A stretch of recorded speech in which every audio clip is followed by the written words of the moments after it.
मारने के लिए आतुर हुए। शंकर भगवान के सिर से एक पसीने की बूंद पृथ्वी पर गिर गई। गिरते से एक धधकता हुआ अंगारा, लाल धधकता हुआ अंगारा ग्रह एक पुत्र के रूप में जन्म ले लिया। पृथ्वी से हुआ, इसलिए मंगल कहला गया। धधकता हुआ।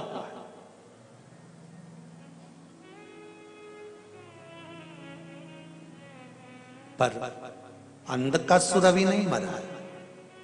अंधकासुर की मृत्यु अभी नहीं हुई है। हर हर महा अंधकासुर की मृत्यु अभी नहीं हुई। धधकता हुए अंगारे के रूप में मंगल ग्रह प्रकट हो गए, जन्म ले लिए। पार्वती जी ने पूछा ये कौन है? शिव जी कहते हैं ये मेरे पुत्र के तुल्य है, क्योंकि मेरे शरीर के पसीने से उत्पन्न हुआ है, मेरे मस्तक के पसीने से पृथ्वी पर गिरने के कारण ये उत्पन्न हुआ है। इसका नाम मंगल होगा। ये ग्रह मंडल में रहेगा, देवताओं के रूप में पूजा जाएगा, पर मेरे क्रोध के कारण उत्पन्न हुआ है, इसलिए इसका ग्रह थोड़ा सा क्रूर होगा।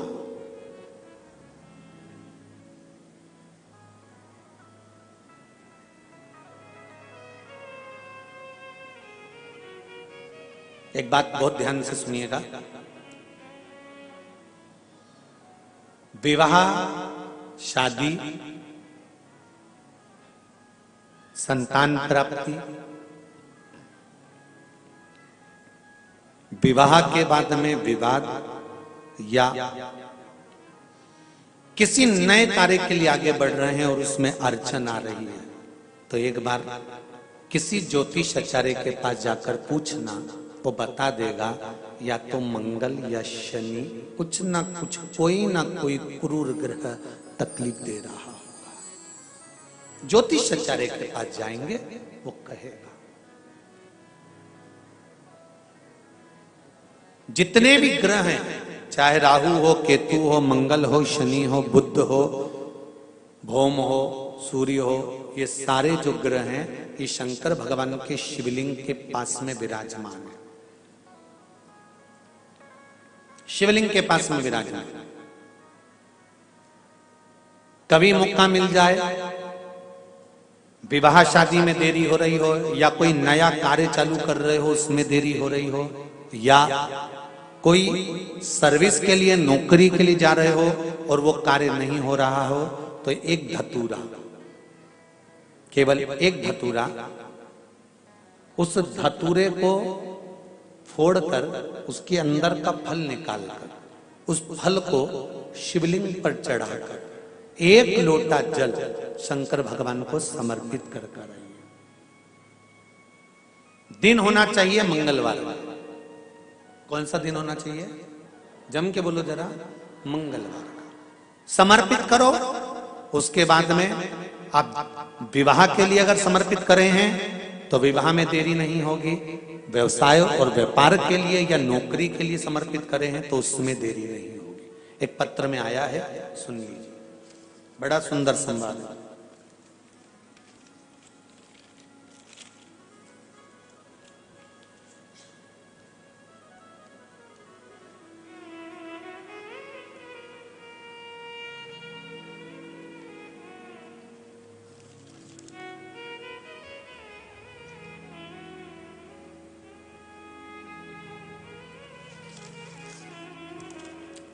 श्री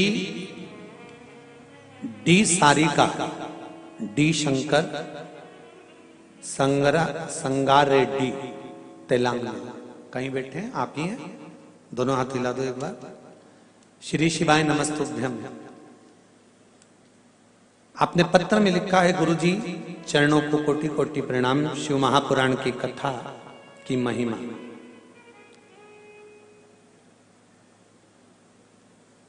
क्या क्या बताऊं?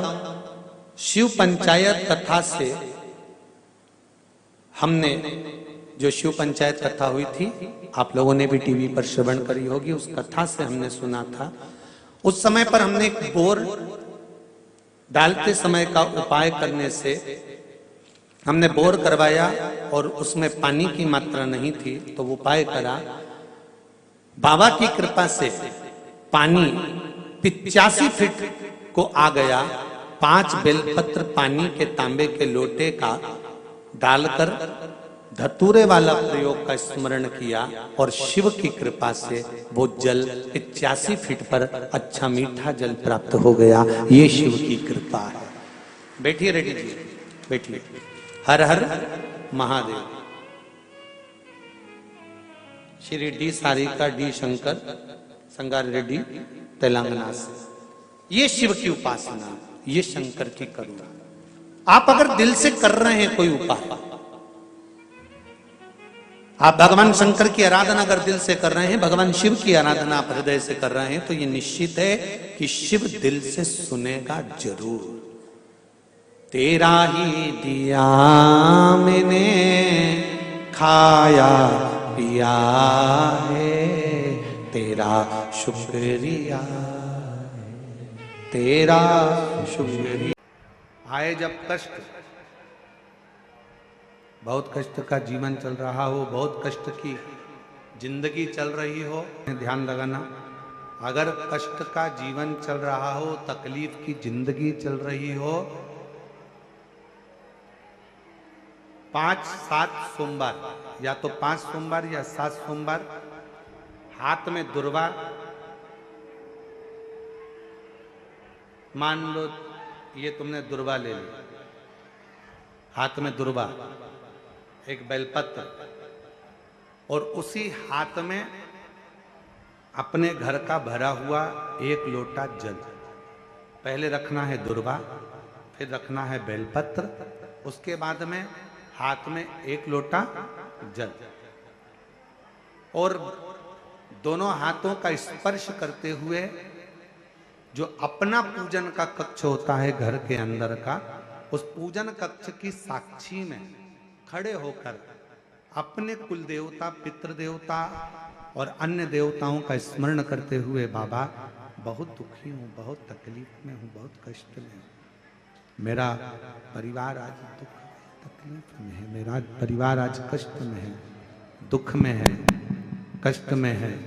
बाबा को अपने मन का भाव कहते हुए, हृदय से प्रार्थना करते हुए अपने घर के मंदिर से निकलकर फिर उस जल को लेकर शिवालय तक जाओ और दक्षिण की ओर खड़े होकर उत्तर की ओर मुख कर कर जल समर्पित करो। बेलपत्र और दुर्वा दोनों को अशोक सुंदरी वाली जगह पर चढ़ा दीजिए। अशोक सुंदरी की जगह तो सबको मालूम है ना। अशोक सुंदरी वाली जगह पर उस बेलपत्र और दुर्वा को समर्पित कर दो। चढ़ा हुआ थोड़ा सा जल लेकर आओ, घर के दरवाजे पर उसका छींटा दे दो, लेपन कर दो, और बाबा से 5 सोमवार नियम से आप दुर्वा, बेलपत्र और जल का प्रयोग अगर करोगे, 5 सोमवार पूर्ण होंगे।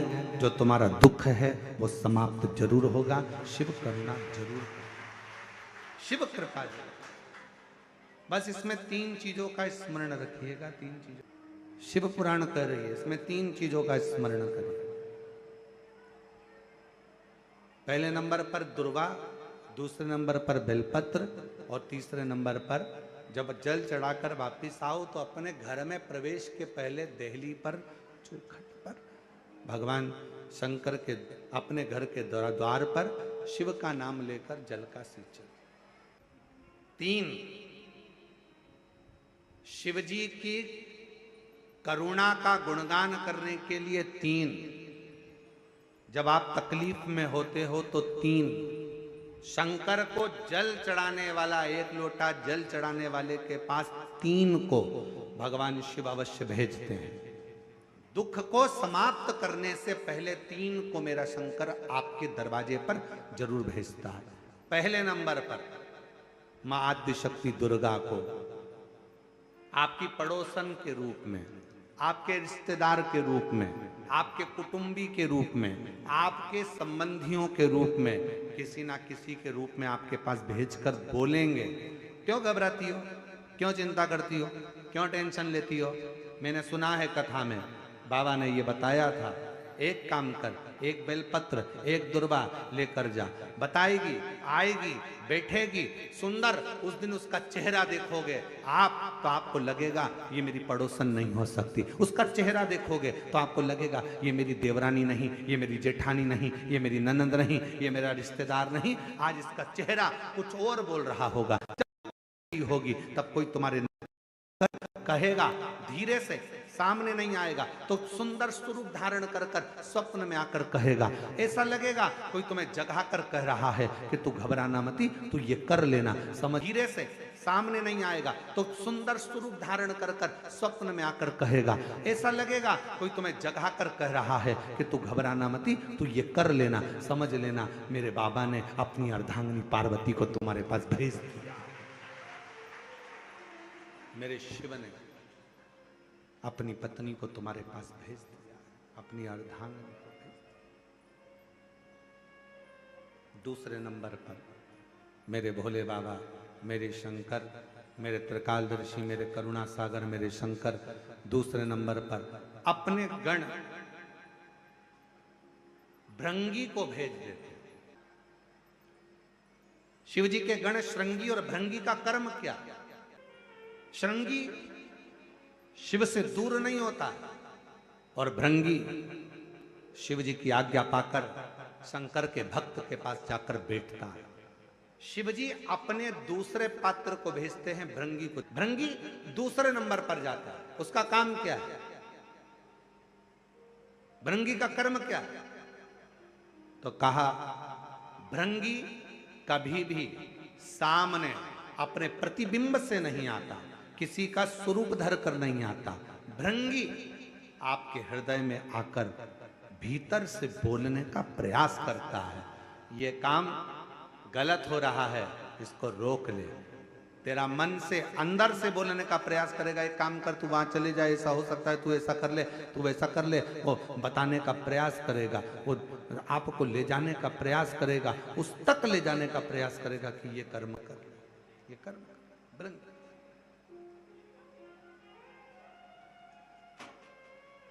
दूसरे नंबर पर भृंगी आपके मन की वाणी को शिव तक पहुंचाने का प्रयास करेगा। और तीसरे नंबर पर भगवान शंकर अपने भक्त का दुख हरने से पहले तीसरे नंबर पर भेज देते हैं अपने नंदीश्वर को, अपने नंदी गण को। मेरे शिव भेजते हैं। नंदी का काम क्या है? जैसे ही नंदी आता है, कोई व्यक्ति के रूप में, किसी रूप में, किसी फोन के रूप में, किसी कॉल के रूप में, किसी पत्र के रूप में, किसी मैसेज के रूप में, जब नंदी तुम्हारे घर में प्रवेश करता है तब वो तुम्हारे रास्ते को क्लीन कर देता है, रास्ते को साफ कर देता है, उसको मार्ग को प्रशस्त कर देता है। आप दिल से उससे कहो, जहां तार ना जुड़े। कोई कई जगह कहे ना, अभी हमने कहा कि हमारे बच्चे कहे यहाँ पर सिग्नल मिल रहा है, कोई कहे वहां सिग्नल मिल रहा है। अगर सारी दुनिया से हार गए तो फिर एक जगह पर जाकर सिग्नल मिलाना।